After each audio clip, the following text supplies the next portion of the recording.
বিসমিল্লাহিররহমানিররহিম। আসসালামু আলাইকুম। লুবনা কুটির চ্যানেল থেকে আমি লুবনা। আশা করি সবাই ভালো আছেন, সুস্থ আছেন। আজকে আমরা দেখে নেব আরও একটা শাক।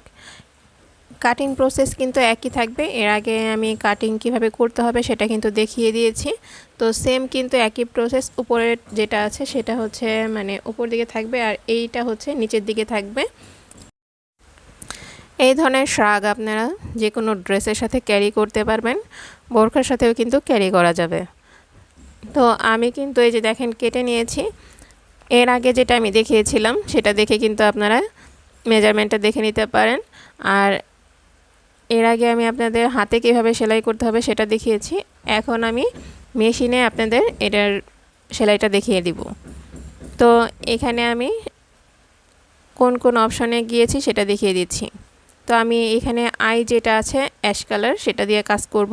তো এখানে রেখেছি, আর এখানে যে ভলিউমটা আছে এখানে আমি এটাকে আইতে রেখেছি। আর এই যে এখানে ডাবল এস যেটা আছে সেখানে আপনাদের ভলিউমটাকে ঘুরিয়ে নিতে হবে, তারপরে সেলাই করে নিতে হবে। ভলিউম ঘোরানোর সময় কিন্তু অবশ্যই সুইটাকে উপরে রেখে তারপরে আপনারা ভলিউমগুলোকে ঘোরাবেন। দেন এভাবে করে ধরবো। এই পাশ থেকে 1/4 ইঞ্চির মতো কিন্তু রেখে নিতে হবে, তারপরে সেলাই করলে সুন্দর মতো কিন্তু সেলাই হয়ে যাবে।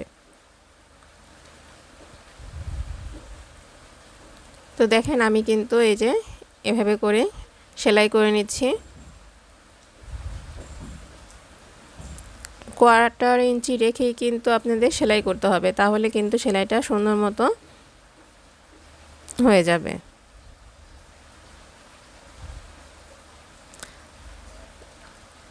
এখন এই কোণারের এই জায়গাটা একটু আস্তে করে আপনারা কাজটা করে নেবেন। আস্তে করে ঘুরিয়ে দেন সেলাই করে নিতে হবে।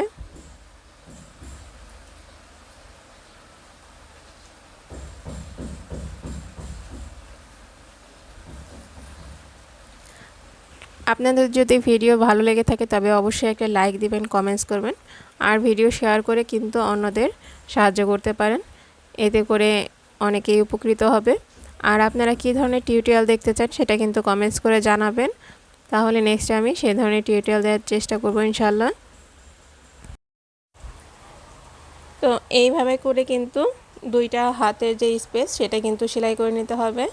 আর চারপাশেও কিন্তু সেলাই করে নিতে পারেন সেম একই স্টিচ দিয়ে। এই যে এখানে কিন্তু আমি সেলাই করে নিয়েছি, দেখে বুঝতে পারছেন। তো আজ এই পর্যন্ত। সবাই ভালো থাকবেন, সুস্থ থাকবেন। দেখা হবে নেক্সট কোনো টিউটোরিয়ালে। আল্লাহ হাফেজ।